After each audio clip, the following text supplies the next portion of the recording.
fentanyl can hit the air at any point in time. We all can be in trouble right now, but me, because I got a nasal spray right in front of me. Right. I try to share with you. I try to share with you. It's one time use. It's one spray and you're done. Somebody got to survive to tell a story. So I'm going to go ahead and survive to tell a story.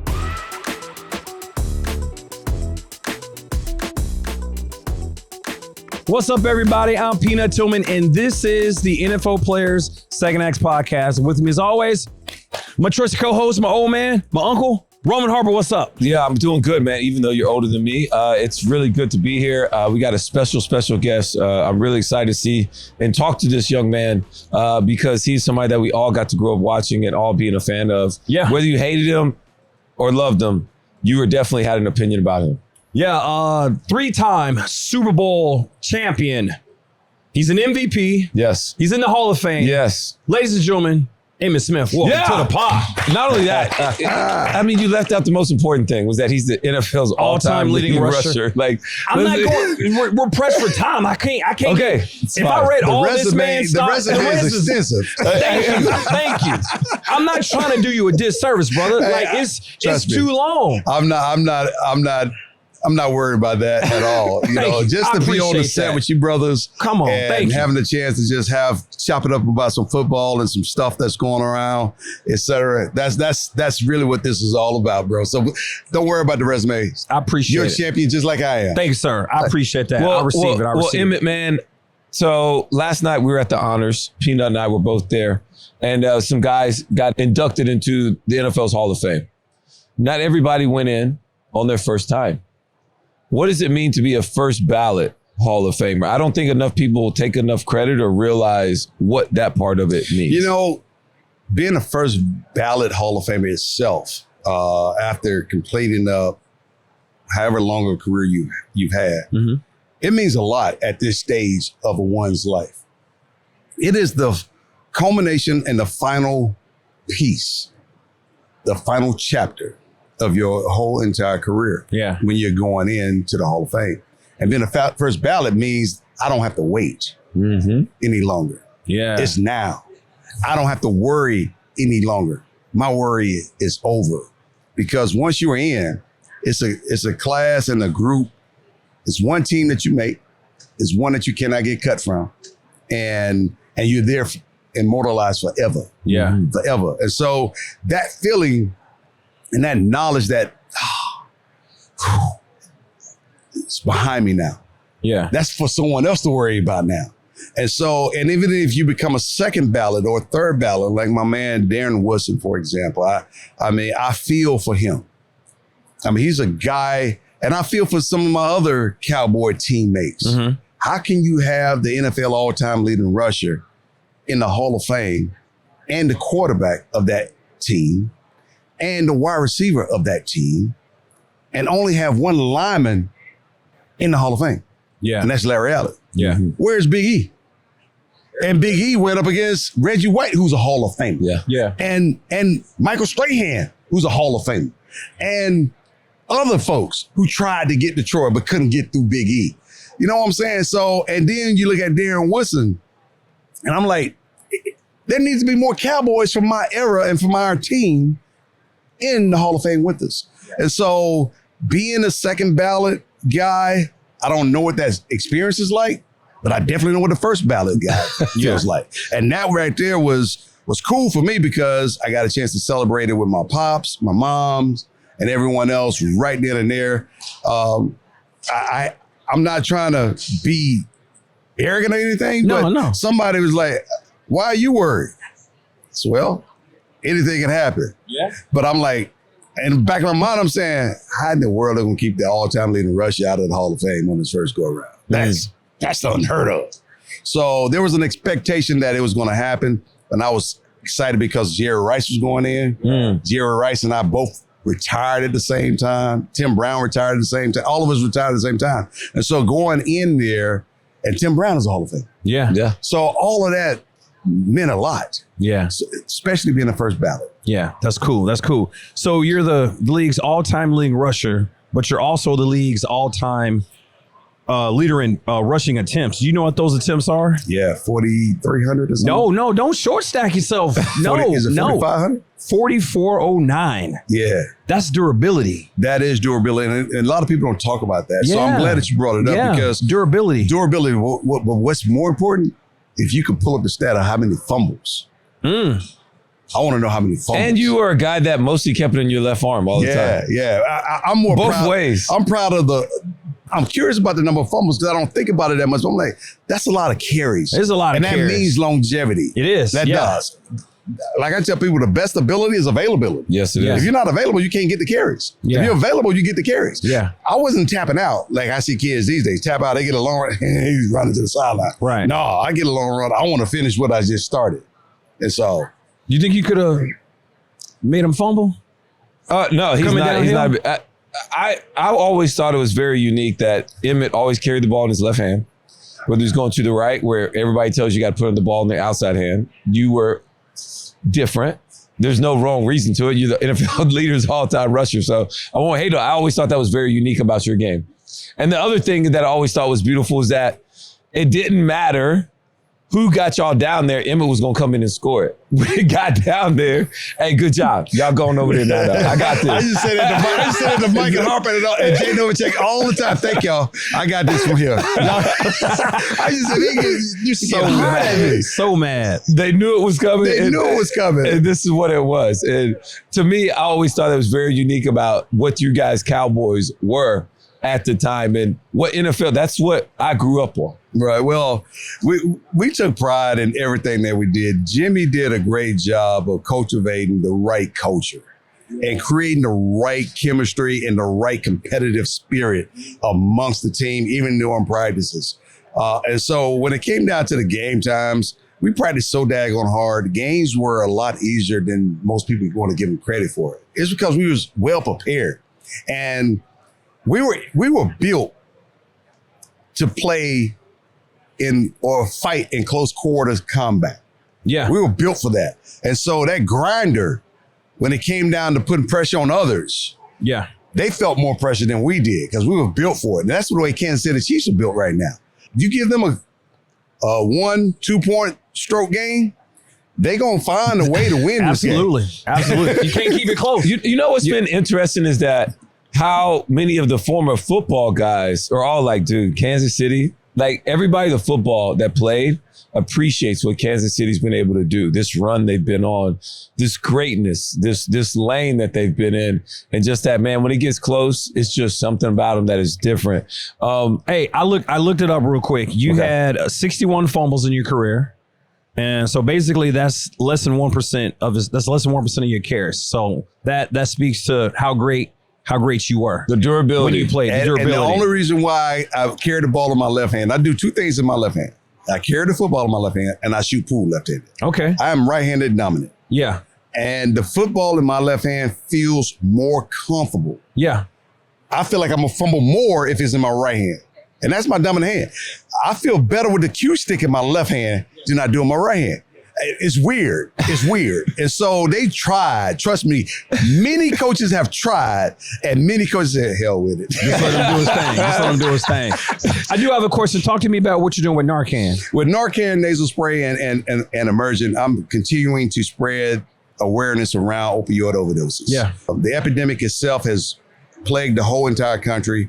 And even on a national basis, even though statistics are coming down, but here in New Orleans, they're steady rising, bro. And so while we're here at the Super Bowl this weekend, we wanted to continue to talk about Narcan nasal spray and how available it really is over the counter and how to use it. We have a lay, spray, and stay method is what we call it. And as you know, in football, if you stay ready, you don't have to get ready. Sure. Absolutely. And that's what we're saying about Narcan nasal spray. We want people to carry it. Many of us will walk around, it's never going to affect me because I don't do drugs, I don't do this. Right. But it's not necessarily about the drugs. Right. It could be fentanyl. fentanyl can hit the air at any point in time. We all can be in trouble right now, but me, because I got a nasal spray right in front of me. Right. I try to share with you. I try to share with you. It's one time use. It's one spray and he done.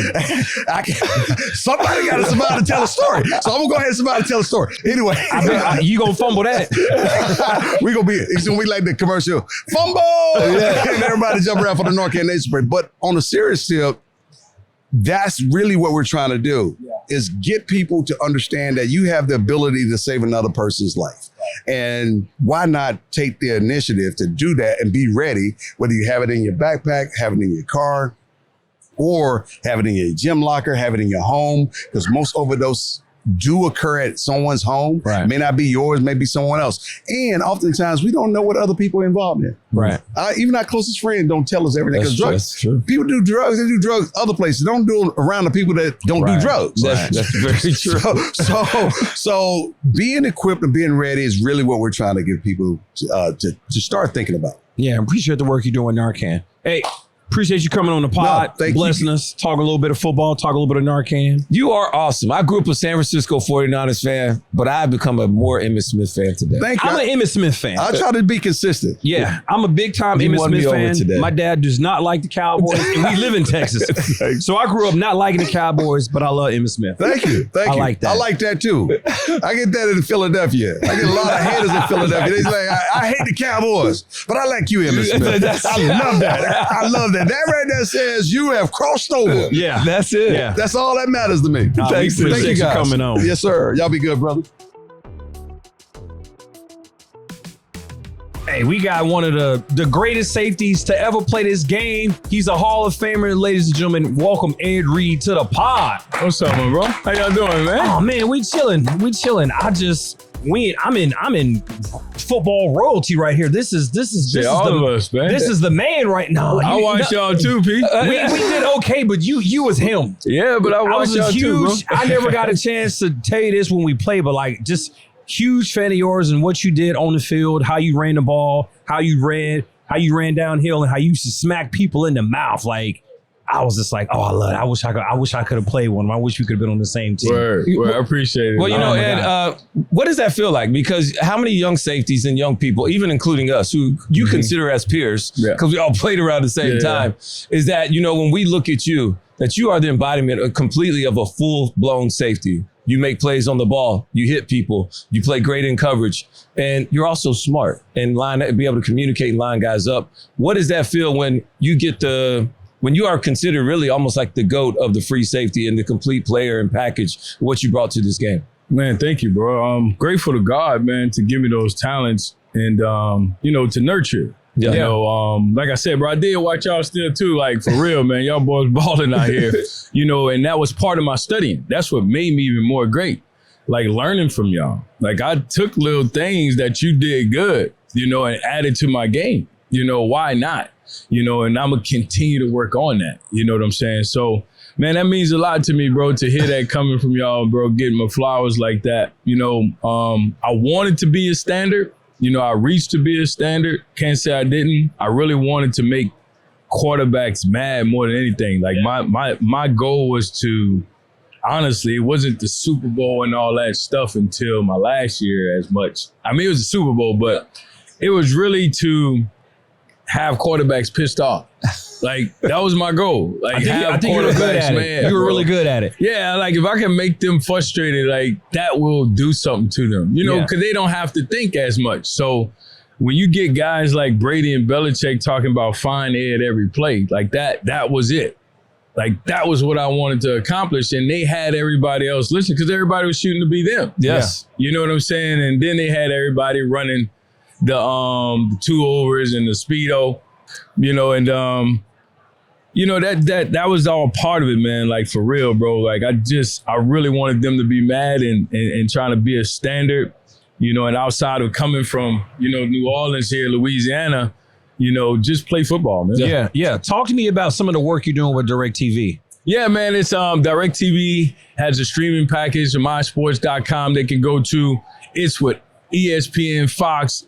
It's everywhere. You get on directtv.com And the sports package of streaming everything what you need right there. You know, like we grew up watching football. I said it over there with Adam Shine. Like you got to watch the sports that you want to play. These youngsters I see today like don't watch it as much. You know, they play the game and figure, okay, that's it. No, we used to emulate guys. Like I said, I watched y'all. Like I still watched it, you know, as I still watch it now. A little different than when we played than seeing the 22, but that's part of it, you know? So yeah, man, DirecTV, I've been partnered with them and they have the streaming live, ESPN, Fox is everywhere. Go get it. Well, Ed, man, I know you got to go to TV, man, but I'm just, every time you get to sit down and talk to you, I'm so appreciative. And I'm just like this young man with the Eagles hat on, man, just pointing at you, just appreciate happy to your see role, Ed man. Reed, how great he is. You know appreciate your role, Super Bowl prediction. Oh, man, look, you got to beat the champs. You gotta beat the champs, I like you know. it. But for me, I'm like, if Saquon get 150, the niggas should be in there. Yeah. Appreciate you coming on already, bro. This next guest coming up, this is his second time on a podcast, NFL legend and CEO of Cosm. Ladies and gentlemen, Jeb Terry, welcome to the pod. Yeah. Thanks for having me on, boys. Good to be here. Well, Jeb, appreciate you. yeah, man. I mean, I'll take the NFL legend all day. Like, thanks for that intro. Come on, Hey, man. you kidding me? Legend. You know, a lot has changed. Last time you were on the show, you were starting to introduce, and now I've seen you on TV.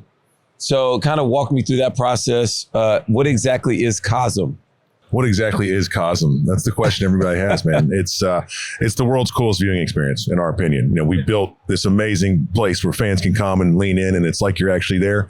We've created a new category, which has been something that's been really rewarding because all it is just Cosm. So people are now defining our experience by the name of the brand, and fans can come in to our venues, and it is the coolest sports, entertainment, watch party experience you've ever been to. The coolest part, though, is like, this is your second time on the show. You were on about a year ago. Yep. And you briefly talked about projects that there were with Cosm that were up on the rise, right? Yeah. Tell us what those were in the last year, because a lot has happened in the last year since we've seen you. A lot has happened. So we've announced a lot of the things we're doing on the business front. We're opening 2 more venues next year. Where are they at? We have LA, Yes. we have Dallas, we're opening Atlanta, and we're opening Detroit. Okay, nice. Detroit, you didn't want to Detroit. come to Chicago. We're looking. You didn't want to I come got to a site in Chicago right now. I got a site in Chicago now. Holla at We're me. about to- Let's do this. We can make something. I know people. Let's do this. Chicago's not that cool. It's cooler than New Orleans and it's cooler than Charlotte. Did I say that out loud? Yes, I did. That is correct. Keep going. I'm sorry. I didn't mean to interrupt No, you. so look, we came out, a lot of people didn't know what we were doing, right? So we had to build this brand. We had to start driving fans. When fans came in, it just went viral. We always expected it to, but people can't help themselves. They take out their phone and it's gone. Every sport that we've done, people are talking about it. And we actually get to, finish out the football season with the Super Bowl on Sunday. It's going to be a hell of a show. How cool is it to where what you said, what to me I thought was so important is that the brand recognition, that the experience literally is Cosm, right? Correct. Like It's defining the thing. It's defining the thing because nobody really knows what it is. It's almost like we don't know what Jordan is. We just know You just thing. know it. Like the young people, they never watched him. They just know the Jumpman logo. That's it, right? And is that, how cool does that feel when you start to recognize that is what Cosm is starting to become? That is the most rewarding thing. You wear our swag anywhere, especially in LA or Dallas, people are like, oh, Cosm, right? It's one of those things where people are starting to see it, which is really, really rewarding. And then you ask someone who's been there, they go, why don't you describe Cosm? And they're like, I can't describe it. It's like a dome and it's immersive and it's high res and it's just the coolest place I've ever been.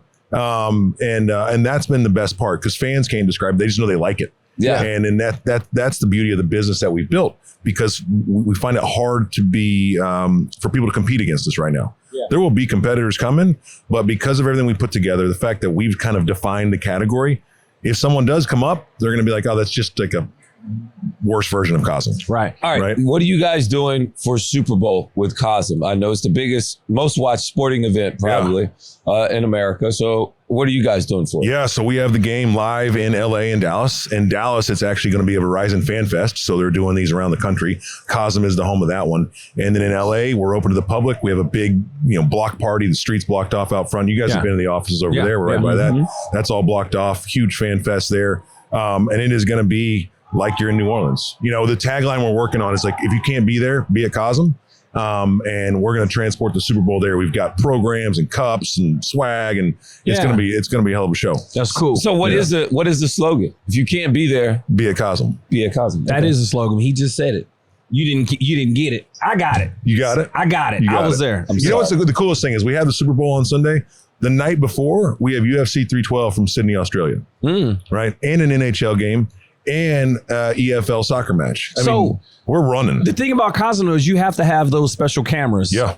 Right? So is this done a year in advance as far as like getting your specific camera in like Australia or at a soccer match or a football match or a UFC match? Like how does that work? Well, so that's the coolest part about the story, right? Is there's so many layers to what we built, and we've been building this for the past 5 years, right? So yeah, it is our production crew. We've got 22 cameras here in the stadium today, for Sunday. Yeah. Doing things for the broadcast and also doing production for Cosm. We have a team that takes a kit and goes out there, flies to Australia, sets it up, runs back. Only 2 people have to go to that. Okay. A really lightweight setup. And we're going to be doing more and more about this. You're going to see more of our camera tech show up around sport in general. And it's a big growth vertical for our business because we offer some really cool views. Because you guys know the pylon cameras, right? You're diving, that's us. Okay. Yeah, we do about 60% of that. Okay. And the line to gain ones that move, that's us. And so now you have all these immersive views everywhere around the field. I was going to say, I think the camera angles have really changed it. The game.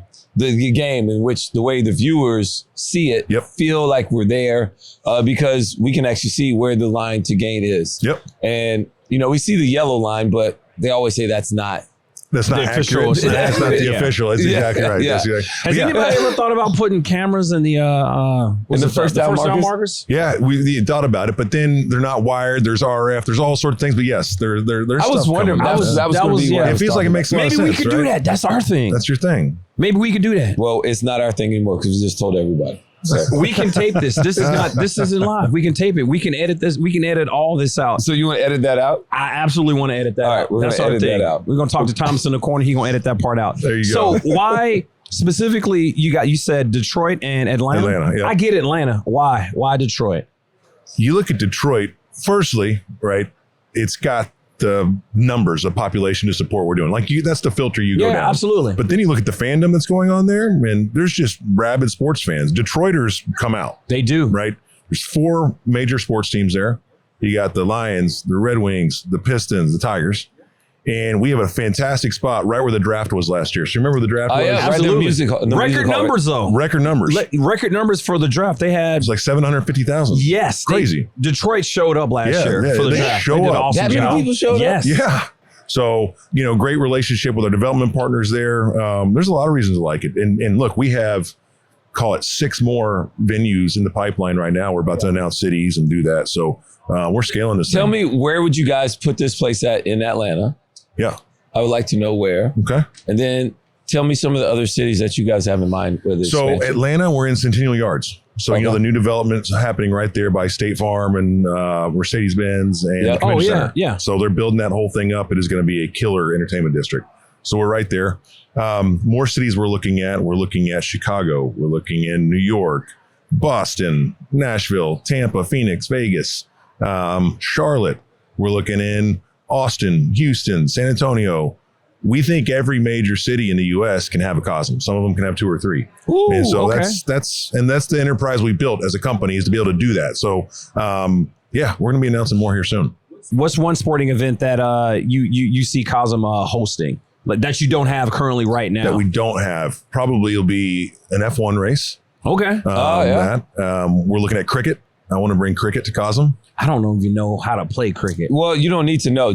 All you need to know is that it lasts a long time. It lasts a long time. And it can last like a day, right? yeah, we won't do the day thing. We'll do like the 3-hour thing. That's all you need to know. But the cool thing is it's got a cool day part, meaning we can show it at night when we don't have sports that are happening in the U.S. So you think about that, and there's just fans everywhere. The cricket community is massive, billions of fans. So that's one I think we'll probably explore. But we have done almost everything else. Okay. And Jeb, without downplaying anybody else's, what has been your best experience of like game watching at Cosm? Like for me, I imagine it would be a World Cup game. Yeah. The emotions, the feel. World Cup is different. It already is different. Yeah. And so that would probably be my number one fan experience if I was in Cosm. It's what cool. about yours? All right. I loved we had a lot of NFL snow games this year. It just looks different. And the snow coming down, it literally feels like you're getting snowed on. Like people are putting on their jackets. It's kind of, it's wild. It's I'll show you videos on my phone. It is crazy how people react. But the Dodgers World Series was next level. Actually, probably one of my top, probably 5 sports all-time memories now. I was sitting in Cosm, game 1, Freddie Freeman, grand slam, bottom of the 10th. The top blew off the place. I mean, the venue went absolutely nuts. It was a breakout moment for our company, but it really proved what we're trying to do. Fans felt like they were there. Fans were crying and hugging, and then going through that World Series run was just insane. We had confetti machines, and that's when we realized not only what we could do from an execution perspective as a company, but how fans could lean in and be like they're there. And fans were just losing their minds. It probably might be cheaper just to fly to LA and experience there than actually going to the event. Not probably. It's cheaper. Oh, okay. Sorry. It is cheaper. Yeah. I might just have to do that if I don't want to go to a World Cup. Well, it's also cool because like the whole I can totally imagine that. I watched that game with the Dodgers. And the thing was like having Shohei like be right there in front of Freddie Freeman. So like that's what you thought it was going to be. Yeah. And then Shohei gets out. So everybody's like, oh.